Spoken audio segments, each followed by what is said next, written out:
दैत्यों के पास बड़ा कष्ट, दैत्यराज बलि, उन्होंने कहा महाराज ये तो बड़ी उल्टी बात हुई, हमारे साथ धोखा हुआ है। शुक्राचार्य जी कहते हैं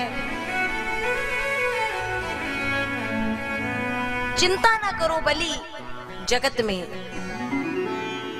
गुरु सेवा, विप्र सेवा और संत सेवा जी भर करके कर लो और फिर तुम्हें कहीं और बाहर भटकने की आवश्यकता नहीं है। बलि ने इन सब की खूब सेवा की और इनका जब पूर्ण आशीष मिल गया तो बलि गए और स्वर्ग पे चढ़ाई कर दी, सारा राज्य हाथ में ले लिया। देवता फिर वैसे के वैसे रह गए और जब एक बच्चे को कष्ट हो तो माँ पहले रोती है। कश्यप जी की पत्नी देवों की माँ रुदन करने लगी। कश्यप जी ने कहा क्यों रो रही हो? बोले हमारे पुत्र कष्ट में हैं, ये दैत्य बार बार आकर के पुत्रों को कष्ट देते हैं। तो बोले ये माया का संसार, कौन पिता कौन पुत्र, कौन भाई कौन बहन, जीते जी की तृष्णा, लेकिन कहाँ माँ के वात्सल्य के आगे ये ज्ञान, ये कहाँ समझ में आने वाला है। तो कश्यप जी ने पूछा तो क्या चाहती हो? बस एक वो पुत्र चाहती हूँ जो कि इन दैत्यों को सबक सिखा सके। कश्यप जी ने वो व्रत बता दिया और माँ ने पूर्ण व्रत नियम से किया है और जब नियम पूर्वक उस व्रत को निभाया, समय बीता, भादों का महीना आया। हमारे परमात्मा के 2 अवतार हुए हैं भादों के महीने में, एक तो कृष्णावतार और ये वामन जी का अवतार। भगवान वामन के रूप में आते हैं और महाराज जब आए तो सबने सब सामग्रियां अर्पित की और भिक्षा के पात्र में जितना मिला है उतना लेकर के देव गुरु बृहस्पति जी के पास पहुंचे। बृहस्पति जी ने कहा इतने से काम चलने वाला नहीं है, और चाहिए, कार्य बड़े बड़े करने हैं। देखो कोई संत कोई बड़ा कार्य करे तो महाराज फिर दान भी दो तो फिर ठीक ही दो।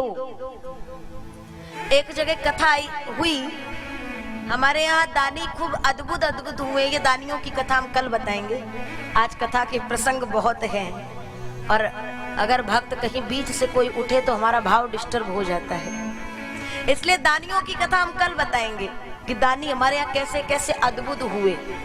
लेकिन कोई संत तुम्हारे यहाँ कोई बड़ा कार्य लेकर के आए ना तो देखना कि वो कार्य कौन सा है और फिर उस हिसाब से दान देना, अपनी सामर्थ्य को देखते हुए। लेकिन बहुत से भक्त ऐसे हैं कि अगर सामर्थ्य है कि वो 100 का नोट दे दें, लेकिन कृपण अंदर से ऐसे कि वो 100 का नहीं निकलेगा, 10 भी बड़ी मुश्किल से आएगा। और भगवान का वो जो श्लोक है ना, पत्रम पुष्पम फलम तो यमियो में भक्त्या प्रेक्षति, तो भगवान भी 2-3 बार देखते हैं और बाद में कहते जा बेटा तू पत्र और पुष्प देने लायक ही बचेगा।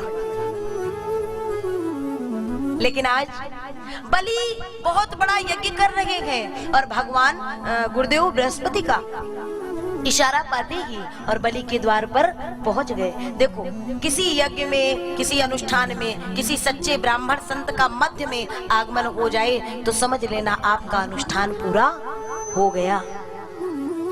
आज भगवान आए हैं, सैनिकों ने जाकर के बलि को बताया, बलि दौड़ करके आए, भगवान को देखे, चरणों में दंडवत प्रणाम किए हैं और देखो आज बलि के द्वार पे आए हैं एक स्वरूप के साथ। आज हमारे आपके भी मध्य प्रभु आ रहे हैं वामन जी के रूप में। पहले मैं बता दूं, हमारे मुख्य यजमान और हमारी मैया पहला तिलक भगवान को करेंगी और उसके पश्चात आज आप लोग भगवान को वो जो भी दान करना है ना, सोना, घर, मकान, दुकान, पन्ना, मोती, पुखरा, सब वही पात्र में डाल देना। ठीक, बोलिए बांके बिहारी लाल की। आइए भगवान वामन जी को लेकर के आए।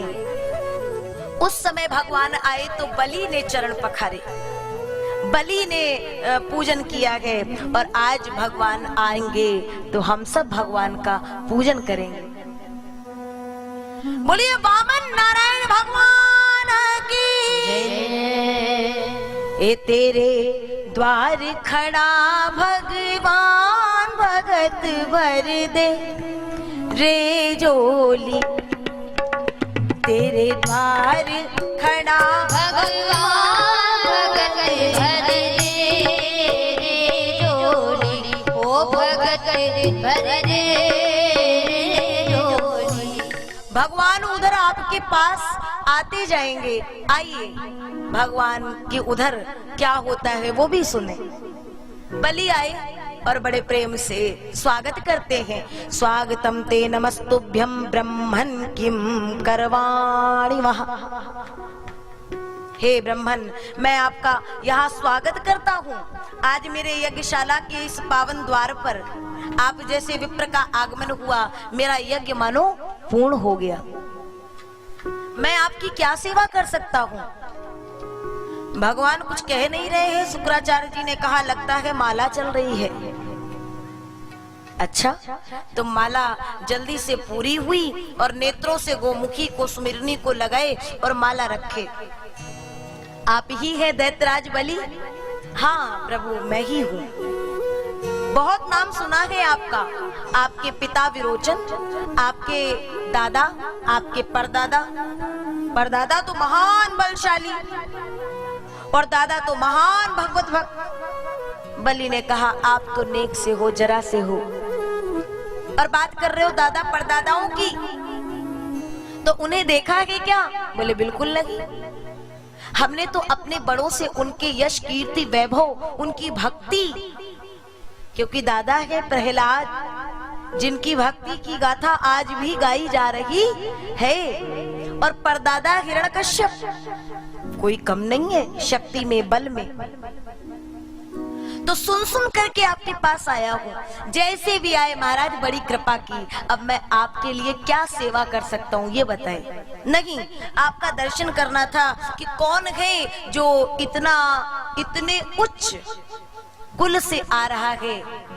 इतने के बाद में मैं उनका दर्शन कर लूं तो ये नेत्र बड़े धन्य होंगे। बस दर्शन करना था, बस दर्शन करना था। दर्शन कर लिए, अब चलते हैं। नहीं, मेरे द्वार पर आकर के और आप खाली हाथ जाएं, ऐसा तो हो नहीं सकता। मैं आपकी क्या सेवा करूं? गाम कांचनम गुणवत धाम अमरष्ट्रम गौ कंचन स्वर्ण, कोई धाम बना दूं, कोई महल दुमैले विवाह करा दूं, गृहस्थ आश्रम में प्रवेश दिला दूं? नहीं, कुछ नहीं चाहिए। कैसे भी ये पंडित जी मानते ही नहीं है। बलि ने कहा, तो खाली हाथ तो जाने नहीं दूंगा सरकार। हाँ, कभी कभी जजमान जी भी फंसा लेते हैं। आजकल संख्या थोड़ी कम हो गई है, लेकिन है, संख्या कम है लेकिन है। तो बलि ने कहा, खाली हाथ तो जाने नहीं देंगे, मांगी।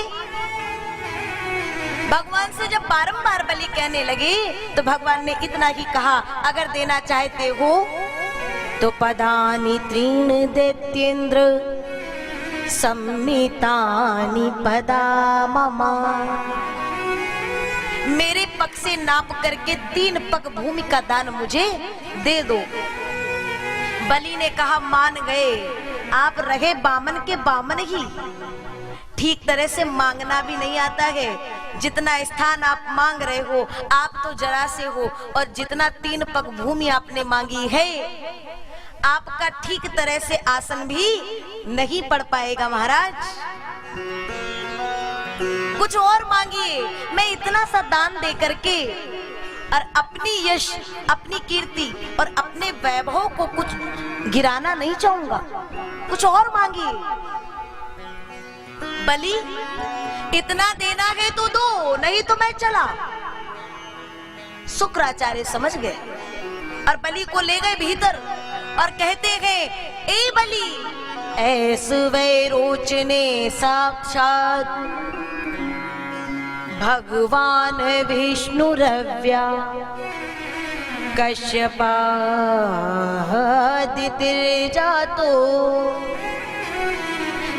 देवानाम कार्य साधका। हे विरोचन के पुत्र बलि, ये कोई साधारण ब्राह्मण नहीं है जो तुम्हारे द्वार पे आए हैं। ये वो परब्रह्म परमात्मा है जो देवों का कार्य बनाने के लिए वेश बदल करके और तुम्हारे यहाँ ऐसे रूप में आए हैं। मना कर दो, नहीं तो तुम्हारे पास जितना है सब ले जाएंगे। बलि ने कहा गुरुदेव, अगर ऐसी बात है तो आज तो मेरे दोनों हाथों में लड्डू है। अगर ये साधारण ब्राह्मण है तो जितना मांगा है उतना दे दूंगा, और कहीं ये वो परब्रह्म परमात्मा है तो आज मेरा कितना बड़ा सौभाग्य होगा कि जो परमात्मा सबको देता है आज मैं उसको दान दूंगा, सब कुछ दे दूंगा। शुक्राचार्य जी ने कहा, बावले हो गए हो बलि, तो जाओ, मैं संकल्प नहीं कराऊंगा तो तुम दान कहां से कर दोगे। अब बलि ने जैसे ही सुना तो दौड़ के आए, पंडित जी गुरुदेव मना कर रहे हैं कि संकल्प नहीं कराएंगे। अच्छा कोई बात नहीं, संकल्प गुरु कराता है, ब्राह्मण कराता है, मैं भी ब्राह्मण बालक हूँ, मैं करा दूंगा। और जैसे ही वो कमंडल लिए और जल बाहर निकालने को उद्यत हुए संकल्प देने के लिए, शुक्राचार्य जी का उनकी बुद्धि, उनका दिमाग बड़ी तीव्र गति में चलता जा रहा है। कमंडल की नली के द्वार पे जाके बैठ गए कि जल बाहर नहीं आएगा तो संकल्प कैसे होगा। भगवान ने कुसा के आसन से एक कुसा निकाली और नली में, हाँ जैसे ही दिया ना शुक्राचार्य जी की एक, सब गोविंदाय नमो नमः, समझ गए ज्यादा देर टिकेंगे। मैं व्यंग में बहुत बचपन में बोलती थी, पिताजी ने कहा नहीं रहने दो, ऐसे मत बोला करो। मैं कहती थी वो शुक्राचार्य जी जब एक कुसा गया तो एक दुकान बंद हो गई। हाँ शुक्राचार्य जी हटे, जल लिया, संकल्प हुआ, और जब संकल्प हो गया तो अब भगवान ने कहा तो बलि नापो। हाँ प्रभु नापे, और तब पृथ्वी नापी एक में भगवान ने अपना विराट स्वरूप ले लिया। बोलिए विराट नारायण भगवान की जय। पृथ्वी नापी एक में, दूजे में आकाश, एक में तो पूरी की पूरी पृथ्वी नाप दी और दूजे में समस्त उधर के लोग। तीजा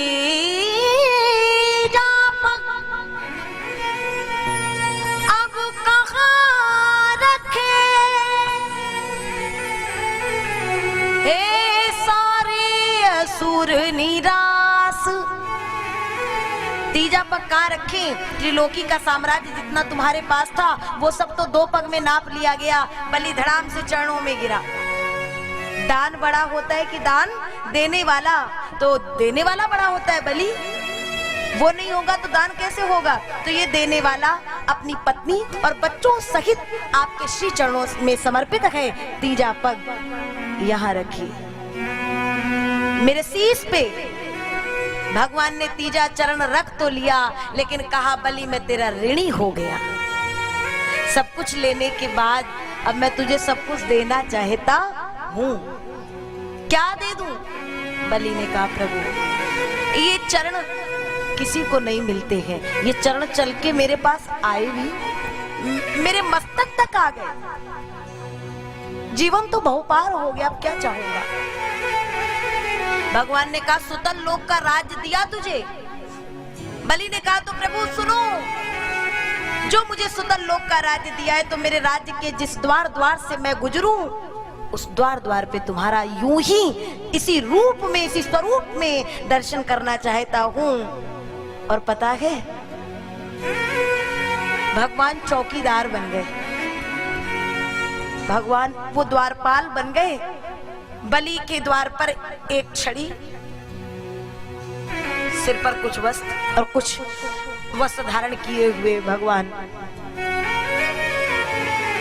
लक्ष्मी मैया को एक दिन लगा मेरे नारायण कहाँ गए, तो चली ब्राह्मणी के रूप में आई और भगवान को जब यहाँ देखी तो रो पड़ी। उतने में बलि आए, आप देवी कहां से आ रही हैं? लक्ष्मी जी ने कहा भैया मैंने आपका बड़ा नाम सुना है। भैया? बलि ने कहा आपने मुझे जो संबोधन दिया है ना, सच में आज से मैं आपका भाई। लो इस कलाई पर वो रक्षा बांधो। तभी तो हमारे आचार्यगण जब रक्षा बांधते हैं तो एन बद्धो बलि राजा दानेन्द्रो महाबला, यह श्लोक बोल करके रक्षा बांधते हैं। अब बहन ने भाई की कलाई पे रक्षा तो बांधी, लेकिन भाई कुछ देगा क्या? दूं बहन? भैया ये जो तुम्हारे चौकीदार है ना, बस इन्हीं को दे दो।